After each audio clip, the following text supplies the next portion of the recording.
Bienvenidos al repaso de la lección de la Escuela Sabática con la Voz de la Esperanza. Estudiaremos hoy la lección número 8 del cuarto trimestre del 2020. Esta lección es para el 21 de noviembre y lleva por título Educación y Redención. El versículo principal para esta semana se encuentra en 2 de Timoteo, capítulo 3, versículo 16. Toda la Escritura es inspirada por Dios y útil para enseñar, para redarguir, para corregir, para instruir en justicia. Bueno, en realidad la historia de toda la Biblia es esencialmente una invitación, ¿no es cierto? Una invitación a conocer a Dios, a comprender su voluntad. Es la carta que haces. Claro. Por cierto, aprender a conocer a Dios es nuestra principal respuesta a su gracia. No podemos ganar esa gracia, pero podemos aprenderla. Y ¿qué es la educación cristiana sino la educación que nos enseña acerca de esta gracia? Aunque Pablo, en el versículo que acabamos de leer, se refiere específicamente al Antiguo Testamento, su declaración también es verdadera respecto al Nuevo Testamento. Claro que sí. Dios inspiró las Santas Escrituras y sus siervos, los profetas, pasaron el mensaje a la humanidad. La palabra inspirado en el griego es theopneustos, exhalado o soplado por Dios. Interesante eso. O sea que la iniciativa de comunicarse con nosotros siempre fue de Él y siempre lo será. Amén.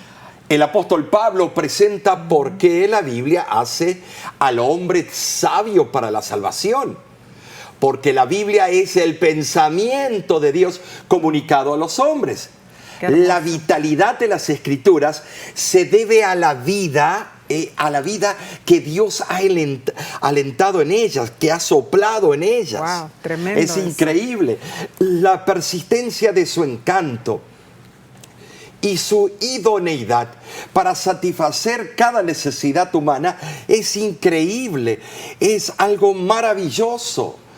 Estas escrituras testifican de la autoridad divina que es en sí el autor de esta carta. Claro que sí. Un eminente erudito, Moulet, argumentó diciendo que este pasaje muy difícilmente podría significar toda escritura inspirada. Claro que sí, es opinión de él.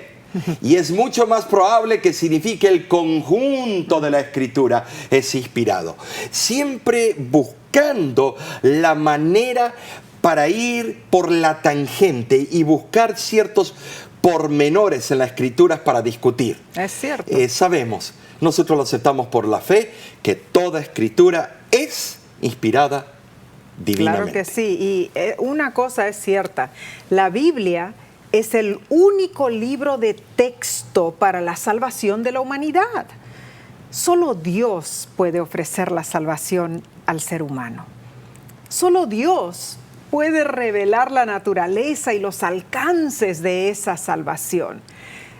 En las Escrituras se dice todo lo que es necesario que sea dicho acerca de la responsabilidad de los seres humanos delante de Dios. Es que, Omar, la Biblia no solo censura, ¿no es cierto?, sino que también enseña. Redarguye, claro. Claro, también sirve para refutar las enseñanzas pervertidas, las enseñanzas equivocadas, como aquellas que Timoteo tenía que enfrentar, ¿no es cierto?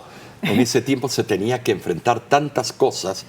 Venían los ataques de los agnósticos, venía los ataques de nicolaitas y otras facciones que todos decían tener la razón y se transformaba en escuelas de pensamientos filosóficos para explicar la Biblia para explicarlo a Dios y la sustancia divina. Impresionante. Lo cierto es que desde que se escribió la primera página de la Biblia, esta ha demostrado su poder para crear de nuevo, para transformar la vida de los hombres. Así como a un niño se le enseñan las responsabilidades básicas del ser humano, así también el cristiano encuentra en las Sagradas Escrituras aquellos principios que le ayudarán a crecer hasta convertirse, como dice en Efesios 4:13, en un varón perfecto a la medida de la estatura de la plenitud de Cristo. Este proceso de crecimiento para llegar a ser como Cristo en realidad es el que conocemos como santificación. O sea, es una preparación que continúa toda la vida. Ahora, la palabra justicia tiene un significado, una connotación muy interesante, Claro que sí. se usa en el versículo de memoria para esta semana. Ajá. En el original griego es dikaiosun, que significa calidad o condición que Dios puede aprobar. Solo la Biblia presenta una conducta para la vida que Dios puede aprobar. Claro. Los que sinceramente deciden, claro. En realidad ningún otro libro puede hacer eso, porque si Dios lo aprueba es porque la Biblia sí lo enseña. Claro, exactamente. Vemos nosotros que los que sinceramente deciden ser conocidos como hijos de Dios son los únicos que realmente permiten que las Escrituras desarrollen en ellos su cuádruple función de enseñanza. Por ejemplo, enseñar, redarguir, corregir e instruir. ¿Cómo se presenta en 2 de Timoteo 3:16? Así es. Al seguir fielmente las instrucciones de la Biblia, serán conocidos por todos como hijos de Dios. Pero el mejor servicio que puede prestar un hombre de Dios es comunicar a otros las bendiciones de Dios que le han proporcionado un poder y una esperanza incomparables en su propia vida. O sea, entonces no solamente aprender de la palabra de Dios, sino que compartir nuestro conocimiento. Y aplicarla. Amén. Ahora pasemos a la lección del domingo, para el 15 de noviembre. Se titula A imagen de Dios. El autor de la lección comienza este día haciendo ciertas preguntas importantísimas que en realidad debemos analizar. La frase a imagen de Dios ha cautivado a los intérpretes de la Biblia durante siglos. La pregunta es, ¿cuál es esta imagen con la que se creó a los primeros seres humanos? Por ejemplo, ¿significa que Dios se miró en un espejo y formó su nueva creación parecida a sí mismo? ¿O significa que los seres humanos se asemejan más a Dios que a todas las demás formas de vida? ¿O quizás se refiere a una similitud y compatibilidad espiritual, intelectual entre el Creador y su creación humana? Vemos el comentario de Elena G. de White, que escribió que el objetivo de la educación es restaurar en el hombre la imagen de su Hacedor. Esto está en el libro Educación, páginas del 14 al 16. Es maravilloso que en una frase envuelva todo el significado de la imagen. Para entender esto debemos analizar a Génesis capítulo 1, al principio de la Biblia, versículo 26 al 27. Y dice así: Entonces dijo Dios, hagamos al hombre a nuestra imagen conforme a nuestra semejanza, y señoree en los peces del mar, en las aves de los cielos, en las bestias, en toda la tierra, y en todo animal que se arrastra sobre la tierra. Y creó Dios al hombre a su imagen, a imagen de Dios lo creó, varón y hembra lo creó. Pero ahora nota algo, que se habla en plural. hagamos. Esto fue considerado casi únicamente por los teólogos de la iglesia primitiva como que indica a las tres personas de la deidad. Hagamos, o sea, tres personas. Claro, la palabra hagamos requiere la presencia de por lo menos dos personas que celebran un consejo. Muy cierto. Claro, las declaraciones de que el hombre había de ser hecho a nuestra imagen y fue hecho a imagen de Dios, llevan a la conclusión de que los que celebraron el consejo deben ser personas de la misma deidad. Con un mismo plan de Con un mismo creación, plan. ¿no? Ahora, la palabra hombre es Adam en el hebreo. La misma palabra empleada para nombrar al padre de la raza humana. Su significado se ha explicado de diferentes formas. Describe ya sea su color, Adán, ser rojo. La única vez que se me menciona a los seres de piel roja, si agarramos esa interpretación. O sea, ¿será la piel o el cabello de él que era rojo? No sé. Lo que sea habrá sido hermoso igual. Claro que sí. Adán, ser rojo, o su apariencia de una raíz arábiga que significa brillar, haciendo de Adán el brillante, o su naturaleza como la imagen de Dios de Dam, semejanza, y lo que es más probable, su origen, el suelo, de Adamah, el del suelo. Todo esto en el hebreo. Patriarcas y Profetas lo explica así. El hombre había de llevar la imagen de Dios tanto en la semejanza exterior como en el carácter. Tremendo. Esa imagen se hacía más evidente en términos de su naturaleza espiritual. Claro. Vino a ser un ser viviente, dotado de libre albedrío, una personalidad autoconsciente, no autómata con un microchip.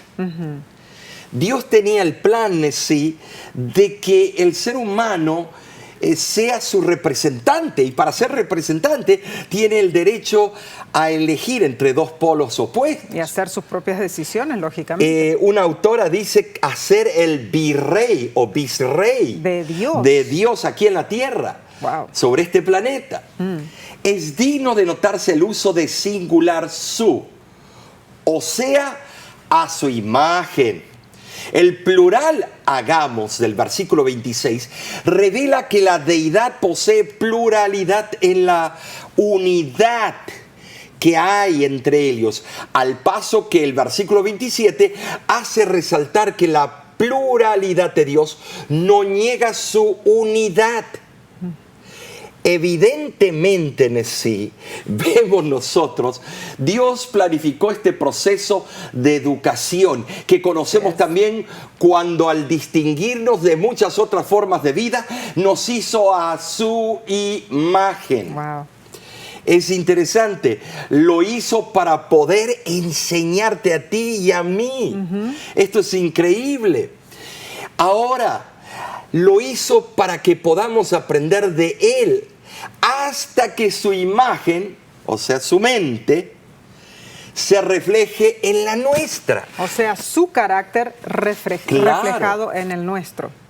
Tremendo es eso. Impresionante. Es un profundo pensamiento en realidad. La historia de la redención es una educación que comienza con la creación del ser humano, va hasta la encarnación, pero ahí no para. No. De la encarnación sigue hasta la recreación. Amén por eso. Amén.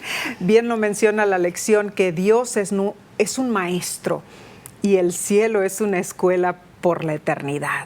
Qué concepto maravilloso este en realidad, Omar. La escuela primaria y vamos a ir a la escuela secundaria. Wow. A la prepa. O sea, Dios siendo nuestro maestro, ¿no es cierto? Y vemos esta manera de enseñarnos a través de lo que Él escribió por sus profetas Claro. inspirados, ¿no es cierto?, en la palabra de Él, en las Santas Escrituras. Entonces todo es como un aula de aprendizaje para nosotros, ¿no es cierto? Amén. Tomar esto en serio, pensar en la maravillosa historia de nuestra redención y Amén. la forma como Dios lo puso en un paquete especial en la Biblia. Y lo podemos comprender. Muchas personas lo hacen como que es algo demasiado complicado. No, no lo es. Pero en realidad, si pedimos al Espíritu Santo que nos guíe, el estudio de la Biblia se nos va a facilitar. Inclusive, entenderemos mensajes que quizá antes los habremos leído y se nos pasó por la mente como si nada. Así es. Me acuerdo la semana pasada mi mamá me llamó y me dice, Nesí, acabo de leer el libro de Deuteronomio.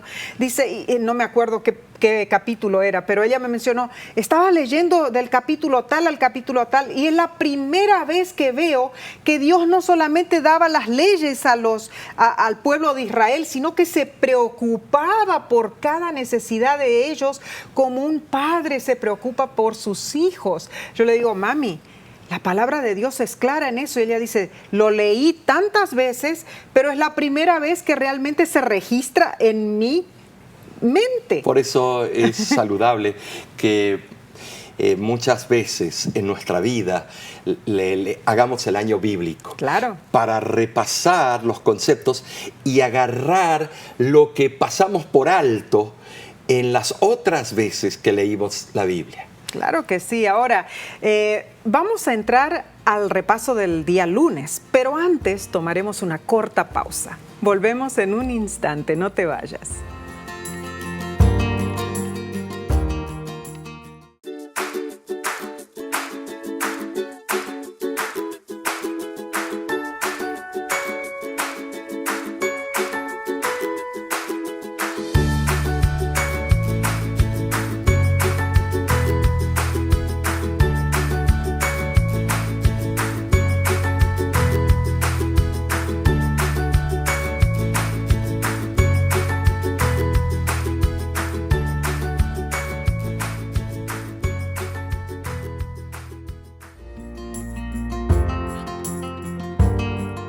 Muchas gracias por acompañarnos. La lección del lunes 16 de noviembre del 2020 se titula Jesús como Maestro.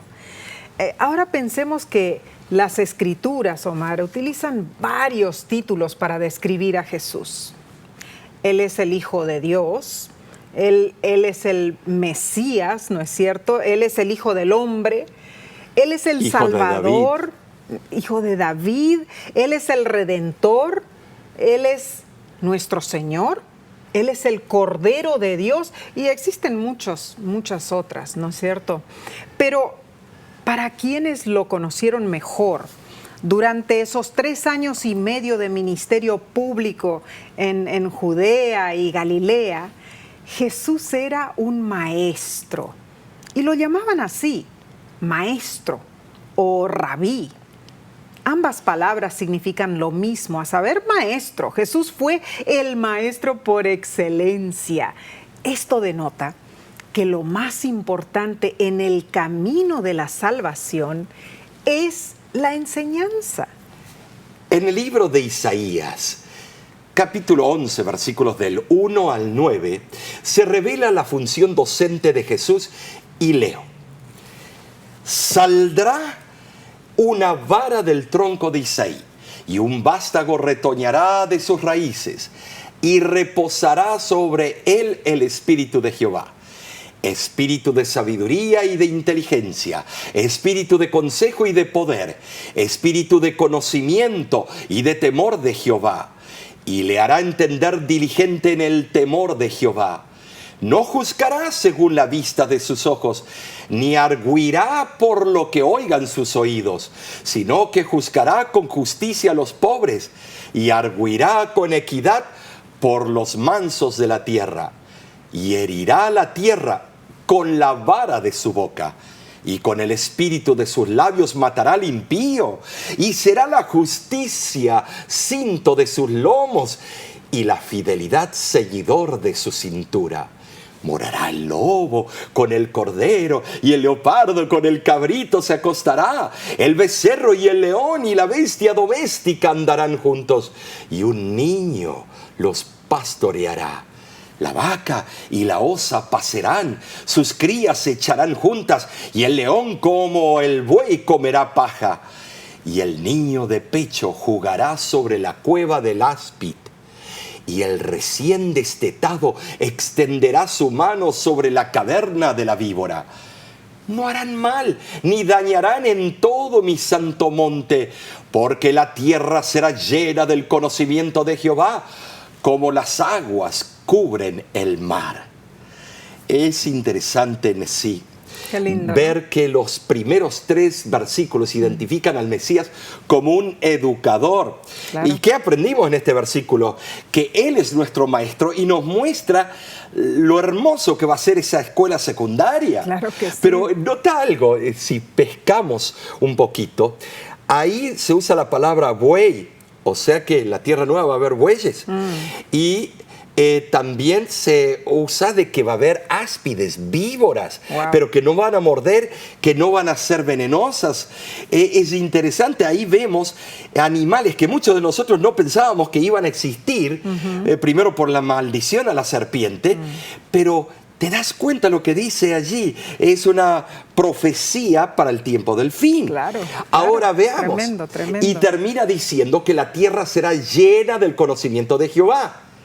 Este plan era hermoso en gran manera, pero nos recuerda la alegoría que se presenta en Daniel capítulo 4, versículo 10 al 16. Porque digo esto, en donde Nabucodonosor y su reino son comparados con un árbol majestuoso, que por sentencia, vemos nosotros, sentencia divina, es cortado y solo se deja su tronco.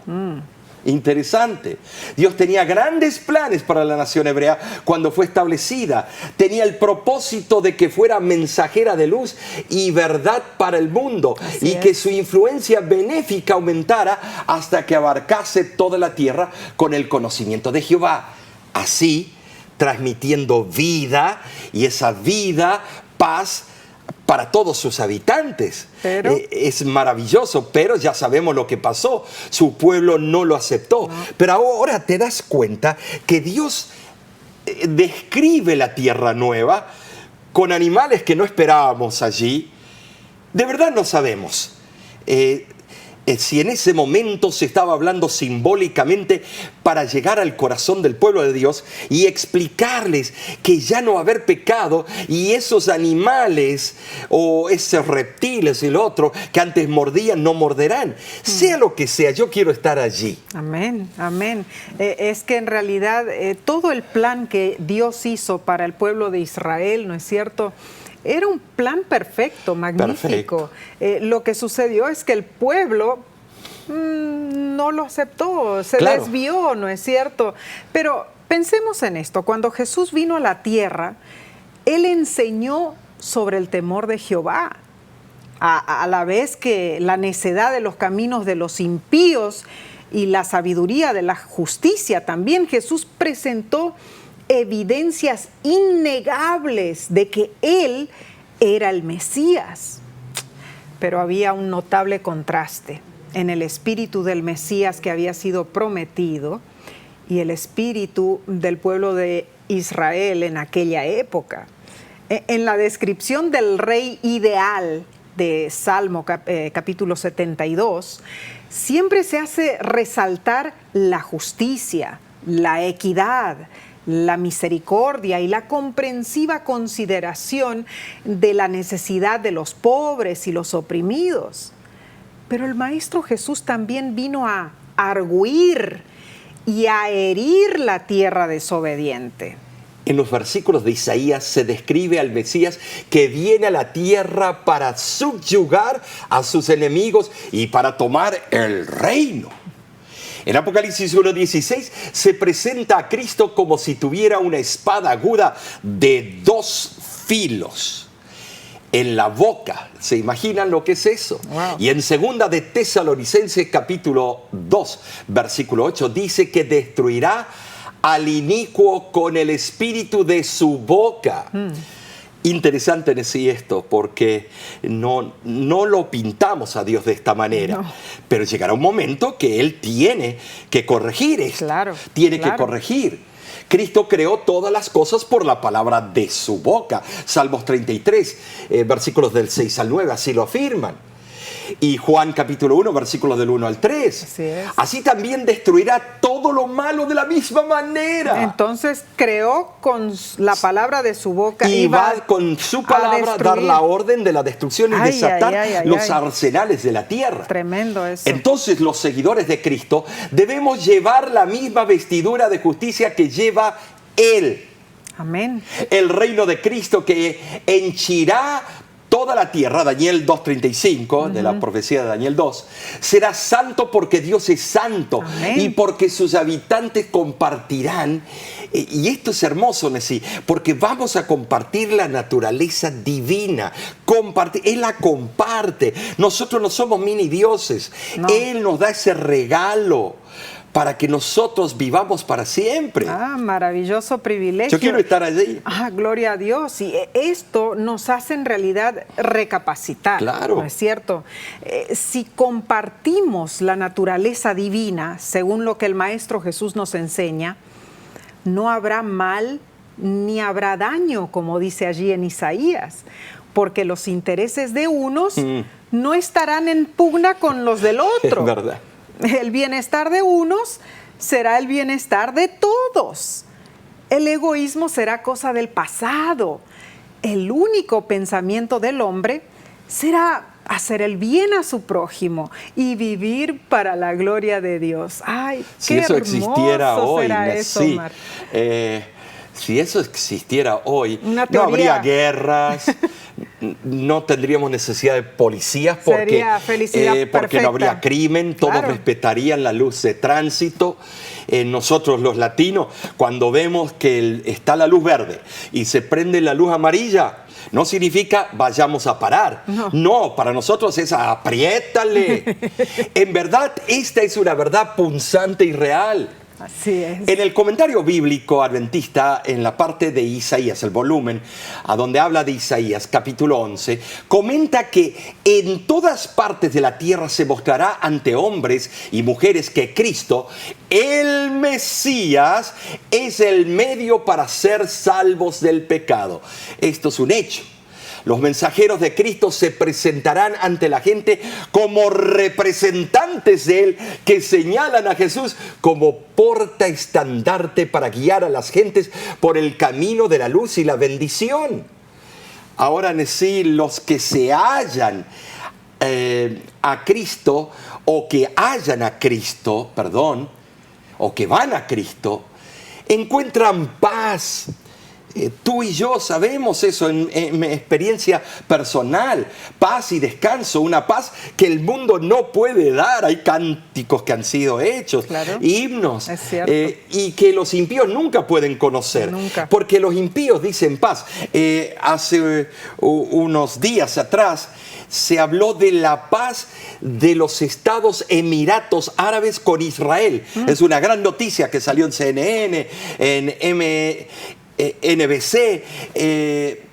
Yo te voy a Entonces, decir, paz, Messi, paz por adelante y por atrás. pero tesalonicenses, claro, paz, paz dirán por delante y por atrás se están armando para la guerra. Wow. Están felices en Israel, cuídense. Pero entonces la paz de Cristo es la paz verdadera. Es la paz que cuenta. Claro. La más bienaventurada vivencia que el hombre puede disfrutar es la del descanso que Cristo ofrece. Amén, amén. Descanso de las cuitas y las cargas del pecado. Así podrá el hombre encontrar en este mundo una breve y feliz anticipación de la gloriosa paz del descanso del mundo eterno. Sí, yo quiero llegar a esa paz, no estar con el pendiente, que doy media vuelta a la esquina y me está esperando alguien para darme un garrotazo o darme una pela. O yo te voy a decir, Estamos Nesí, angustiados por los peligros constantes, ¿no es y cierto? la lucha de eso de tener armas, ¿para qué? Para defenderme, porque la Constitución me dice que tengo derecho a defenderme. Sí, yo entiendo. tú sabes, el egoísmo. el humano. egoísmo, el asesinato Es cierto. trae más asesinato. Alguien te hace algo, tú le haces algo y después vienen por toda tu familia. Claro. El mundo no conoce la paz. Cuando hay paz es nada más una brisa que pasa rápido y no perdura. Muy cierto. Ahora, pasemos a la lección del martes para el 17 de noviembre y se titula Moisés y los profetas. Hemos visto en 2 de Timoteo capítulo 3 del 14 al 17 el papel de las Santas Escrituras en la educación cristiana.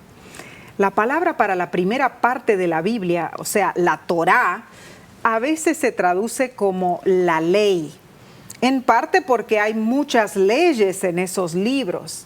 Pero la Torá en realidad significa enseñanza o instrucción.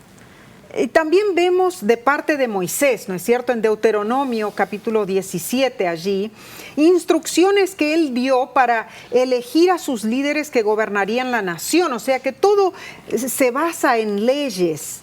La parte restante del Antiguo Testamento se llaman los escritos en hebreo. Está llena de ejemplos de diferentes maestros, de alumnos, algunos con mucho éxito, ¿no es cierto? Otros no tan exitosos. Todo esto viene con sus experiencias educativas. Como Balaam. Vemos varios ejemplos. Ejemplos de éxito educativo en estos libros serían, yo diría, Esther, Ruth, ¿no es cierto? Quizá también Daniel y Job. Entre los fracasos estarían los 4 amigos de Job, yo diría. Es cierto. Por supuesto, el libro de Salmos es un himnario, pero incluso tiene al menos 3 salmos que son educativos, como el Salmo 1, Salmo 37 y Salmo 73, la educación en la Biblia. A mí me encanta el Salmo 37. Hermoso. En el libro de 2 de Timoteo también vemos que estas enseñanzas del Evangelio que se encuentran en la Biblia no solo convencen de culpa a la mente, sino que reconfortan el corazón. ¿Sabes, Nesí? Las experiencias personales, tuya, mía, de esos seres de la Biblia, claro, expresan o apoyan la validez de los principios evangélicos. Así es. Y también aumentan la confianza para enfrentar el futuro. Muy cierto. El griego usa el plural, las cosas que has aprendido. Muchas cosas, no una. O sea, eso le dijo a Timoteo. Claro, ¿no, Pablo? claro. Las cosas que has aprendido. Indicándole a Timoteo que él había aprendido más de una cosa. Había recibido muchas instrucciones y bendiciones. Claro. Claro, Cierto. Timoteo tuvo la suerte de haber sido enseñado por su piadosa abuela Loida y por su madre Eunice. En el capítulo 1, versículo 5, así lo afirma. Y además por Pablo y los otros apóstoles. ¡Qué maestros! Wow. No nosotros dos. Una base tremenda. Una base impresionante. Algunos creen que la expresión de quién has aprendido se refiere a las Sagradas Escrituras, capítulo 3, versículo 15, porque cualquier autoridad que poseyeran Pablo o la madre o la abuela de Timoteo dependía finalmente de las Escrituras que tenían en ese momento, no de ellos. Claro, o sea, definitivamente esas personas le enseñaron a Timoteo con el conocimiento que ellos tenían de la palabra de Dios. Y recuerda que en ese tiempo no estaba todavía el canon bíblico del Nuevo Testamento. No. Estaba refiriéndose las Escrituras al Antiguo Testamento. Así es. Solo las Escrituras proporcionan la vida y el fundamento inmutable para la convicción y la seguridad. Amén. Los padres judíos fieles comenzaban a enseñar a sus hijos las verdades del Antiguo Testamento a la edad de 5 añitos, Nesí. 5, algunos dicen 4, otros 5. Yo te voy a decir algo, de los grandes tenistas, jugadores de golf, peloteros, los que juegan al básquetbol, comienzan a esa edad. Vimos el otro día una pianista coreana, ¿te acuerdas? Lo vimos en YouTube. Pequeñita. 5 años y ya estaba tocando piezas de concierto. Tremendo. Beethoven y otras cosas más. Así es impresionante. El propósito esencial de la Biblia no es únicamente registrar historia, ni siquiera describir la naturaleza de Dios. La Biblia fue escrita para mostrar al ser humano cómo pueden ser salvados de sus pecados. Amén. Gloria a Dios, amén. Porque yo necesito de eso. No sé tú. Porque si vas a ser maestro de escuela sabática o vas a enseñar o compartir esta lección, tú eres el primero que deseas ser salvo de tus pecados. Así sea. En el mundo hay muchos escritos que pretenden ser sagrados, pero la Biblia es el único libro que indica con seguridad el camino de la redención del hombre. Así es. Las grandes religiones del mundo como el Islam, y con respeto lo digo, claro, y el budismo y el hinduismo tienen sagradas escrituras, ellos también las tienen. Claro, es cierto. Pero no pueden hacer a nadie sabio para la salvación. La palabra salvación es locura para esas filosofías. Uno se rige la vida y hace bien las cosas o mal. Solo la Biblia revela cómo los hombres pueden romper las ataduras de los hábitos pecaminosos y encontrar el perdón de Dios. Solo este libro, 66 libros en una biblioteca. Es increíble, 39 en el Antiguo, 27 en el Nuevo. Tremendo. Por eso el primer deber del hombre debe ser entender este libro en sí. Entenderlo. Ahora hay un problema. Hay algunos que quieren llegar a ser filósofos de este libro, doctores en conocimiento para entregar su vida a Cristo y bautizarse. No. El entendimiento es por el resto de la eternidad. Claro que sí. Entonces, qué privilegio tenemos de poder leer y estudiar las Sagradas Escrituras. No debemos nunca menospreciar este gran regalo de Dios, que sirva como nuestra lámpara educativa, como camino a seguir, como el certero conducto hacia la vida eterna. Quedemos con este pensamiento, porque debemos seguir estudiando este tema maravilloso. Tomaremos una corta pausa y volveremos en unos segundos. Quédate con nosotros.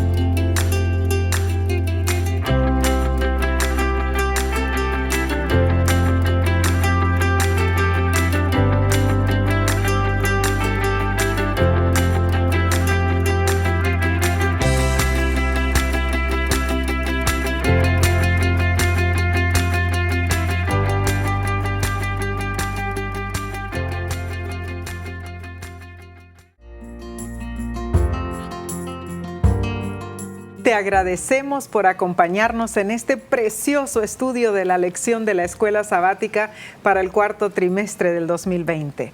Estamos en el día miércoles para el 18 de noviembre y esta parte se titula Los Sabios. Ahora pensemos, las palabras escuela, estudio y educación se entienden claramente en la actualidad, pero no son muy comunes en la Biblia, ¿verdad que no? Hay una palabra, sabiduría o sabio, que es mucho más común en la palabra de Dios. Es que, Omar, según la Biblia, la sabiduría es el sinónimo, ¿no es cierto?, de nuestra educación actual. Es algo que uno aprende de parte de los padres, de los maestros, especialmente cuando somos niños, cuando somos jóvenes. Así vemos en Eclesiastés capítulo 12, versículo 1, ¿no? Sin embargo, en realidad una persona acumula sabiduría a lo largo de toda la vida. Ahora, la sabiduría generalmente tiene un lado práctico. Por ejemplo, aprender de las hormigas que recogen en el verano para así tener suficiente provisión para el invierno, como lo explica Proverbios 6, del 6 al 8. Y en Primera de Reyes, sí, expande un poco esto. Claro. Capítulo 4, versículo 29 al 34 menciona lo siguiente. Veamos. Y Dios dio a Salomón sabiduría y prudencia muy grandes, y anchura de corazón como la arena que está a la orilla del mar. Era mayor la sabiduría de Salomón que la de todos los orientales y que de toda la sabiduría de los egipcios. Aún fue más sabio que todos los hombres, más que Etán israelita y que Emán, Calcol y Darda, hijos de Maol, y fue conocido entre todas las naciones de alrededor. Y compuso 3000 proverbios, y sus cantares fueron 1005. También disertó sobre los árboles, desde el cedro del Líbano hasta el hisopo que nace en la pared. Asimismo disertó sobre los animales, sobre las aves, sobre los reptiles y sobre los peces. Y para oír la sabiduría de Salomón, venían de todos los pueblos y de todos los reyes de la tierra, a donde había llegado la fama de su sabiduría. La sabiduría es adecuadamente un atributo de Dios y es impartida al hombre. Eso lo vemos en Santiago, capítulo 1. Versículo 5. O sea que es como un regalo de Dios, Es un don de Dios. Es un don de Dios. Una sabiduría tal tiene que ver tanto con el carácter como con el intelecto. Tremendo. Ahora, la sabiduría de Egipto era famosa en todo el Oriente. Incluía astronomía, medicina, arquitectura, matemáticas, música, pintura y filosofía mística. Se ha preservado toda una riqueza de la llamada literatura sapiensal de Egipto. Ay, gracias por eso. Pero la sabiduría de Dios está preservada en sus sagradas escrituras. Amén. Y en la naturaleza, y yo diría por la posteridad. Y entonces vemos que la sabiduría que Dios impartió a Salomón quiere también impartirla a todos nosotros, a ti, a mí, a ti, Omar, también. Somos dichosos. Se dice que Salomón era más sabio que todos los hombres. Sus sentencias o apotegmas de sabiduría moral y práctica contienen sanos consejos, observaciones sagaces, exhortaciones a la virtud, principios de vida piadosa y útiles preceptos que inducen a la piedad, la felicidad y la prosperidad. Ahora, tan solo en realidad unos pocos de sus proverbios se han preservado, Omar. Se sabe que Salomón fue autor de muchos cantares porque se han preservado algunos de ellos, incluso el Cantar de los Cantares, ¿no es cierto? Así es. Y posiblemente también los Salmos 72 y Salmos 127. Lógicamente que los escritos de Salomón revelan que él tenía un profundo aprecio por las bellezas de la naturaleza. Era un agudo observador en realidad y sin duda estaba habituado a consignar muchas de sus observaciones para el beneficio de los que lo rodeaban. Lamentablemente, Omar, no se ha preservado ninguno de los tratados de Salomón dedicados únicamente a asuntos seculares en el campo de la historia natural. Pero sí sabemos que su sabiduría no tenía comparación en esta tierra. Entonces, ni siquiera Confucio. Nadie. Voltaire. Bueno, entonces en aquel tiempo es tan solo natural que se esparciera la reputación de la sabiduría de Salomón y que muchos vinieran en realidad para compartir, o sea, de naciones sumamente distantes, para escucharlo, ¿no es cierto? Todos los reyes. Claro, no todos los reyes en persona venían a verlo, pues muchos enviaban a sus mensajeros, aunque algunos gobernantes, como la reina de Sabá, prefirieron visitarlo en persona. Y yo creo, Omar, que a mí, si yo hubiera sido reina en aquel tiempo, a mí me hubiera gustado visitar a Salomón en persona para verlo específicamente cómo él contestaba mis preguntas. Es impresionante. Y en toda su sabiduría fue sabio, pero de vez en cuando él quitaba sus ojos del sabio. Muchas y ahí nos veces. damos cuenta que no era él el sabio, sino era Dios en él. Así es. Porque cuando quitaba sus ojos de él, Nesí tuvo 1000 esposas. ¿Sabes lo que es eso? Entre concubinas y esposas.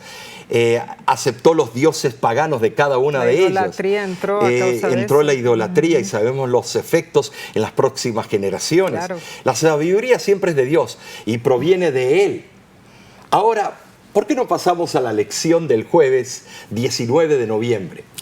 Y es muy interesante este día, este estudio. Se titula La educación en la iglesia primitiva. A mí me fascina esto porque Jesús proporcionó a sus seguidores educación continua bajo la tutela del Espíritu Santo. Le prometió al Espíritu Santo Claro. que iba a enseñarles, Así es. iba a mostrarles. En otro lado se identifica a ese maestro o guía como consolador o abogado. En el griego es paracletos. Paracletos. Y paracletos es interesante, que le sería dado a los seguidores de Jesús en forma permanente después que Jesús ascendiera al cielo. Claro. Y eso lo vemos en el famoso capítulo de Juan, capítulo 14.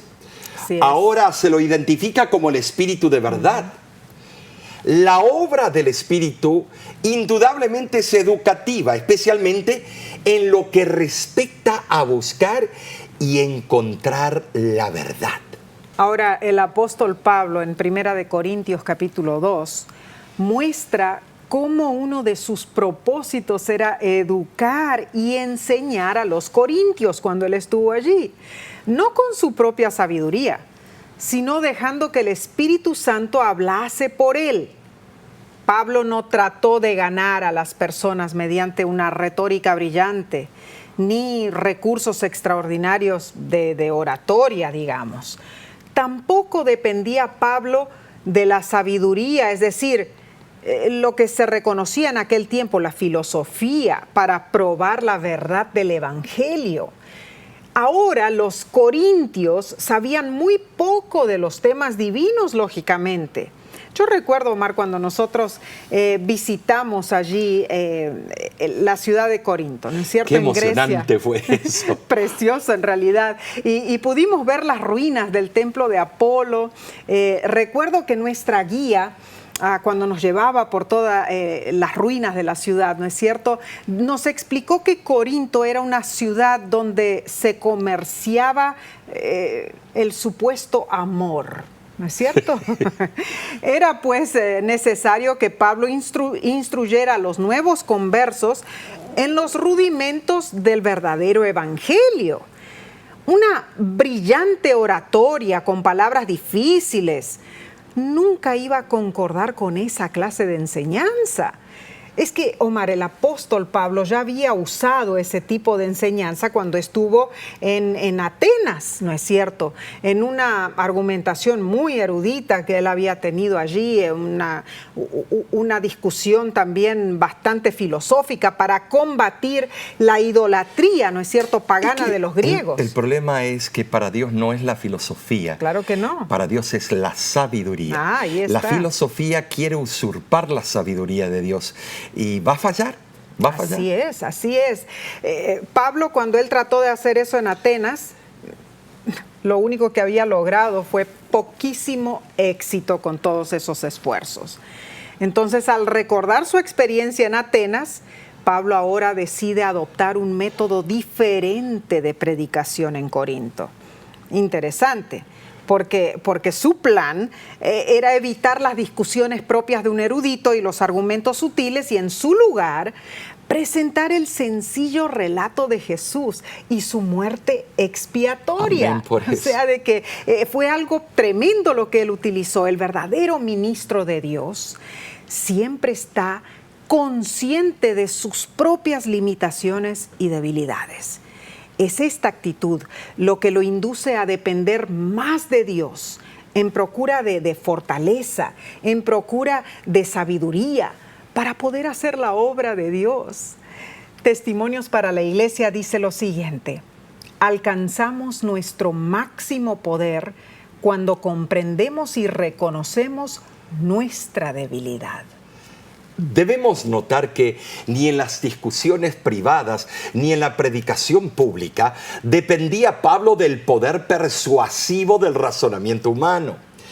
Él no procuraba cautivar y hechizar a sus oyentes con el estilo de una filosofía sutil que tanto agradaba a los griegos. La presencia de los dones del Espíritu era una demostración de la verdad del Evangelio predicado por Pablo. Sí. Claro que sí. Él no se interesaba que Aristóteles hablara por él, que Platón. No. Él quería que el Espíritu Santo tomara posesión de él. Amén. Y la sabiduría de Dios se haga manifiesta. Amén. Pero el milagro máximo era la conversión a Cristo de muchos corintios procedentes del paganismo. Así es. Sí. Los ladrones se volvían honrados. Los haraganes ahora eran diligentes. Gloria los disolutos puros. Los ebrios sobrios. Wow. Los crueles se volvían bondadosos y amables. Amén. Y los desdichados eran ahora felices. Gloria sí. a Dios. Qué hermoso Gloria es que eso es lo que puede hacer la sangre de Cristo, claro que quita el pecado claro del mundo. Que sí. La lucha y la discordia se transformaban en paz, en armonía. Sí. Procuraba ocultarse en Jesús para que la fe de los creyentes pudiera basarse enteramente en el Salvador. Amén. La entrega de un alma al Señor no depende de la voluntad ni de los esfuerzos del hombre, sino del poder convincente del Espíritu Santo. Amén. Esto es algo, Nesí, maravilloso, que en mi ministerio lo he experimentado. Así es. Solo por el poder del Espíritu Santo, tú y yo sabemos que ocurre el milagro de la salvación. Lo hemos visto vez tras vez en las campañas, en las visitaciones, contestando los correos electrónicos. Es increíble el poder del Espíritu Santo, lo que puede hacer. Sí. Justo hace un tiempo atrás, una señora llama y dice: estoy viendo todos los servicios de La Voz de la Esperanza por medio de YouTube. Y me he convencido que ustedes tienen una verdad. Quiero saber dónde está la iglesia de La Voz de la Esperanza. Tremendo. Y ella no es una persona de la iglesia adventista. Y, mis amigas y yo queremos venir y traer una ofrenda a ustedes para que sigan predicando. Ese es el poder del Espíritu Santo. Solo el Espíritu Santo.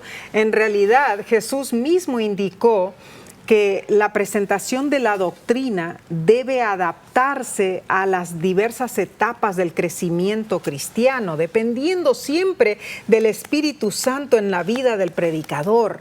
Y Pablo recordó a los creyentes corintios que él estaba dirigiendo sus enseñanzas a los que ya habían aprendido los rudimentos del cristianismo, pero que ahora debían poder apreciar las verdades más profundas del Evangelio. ¿Quiénes somos nosotros, en verdad?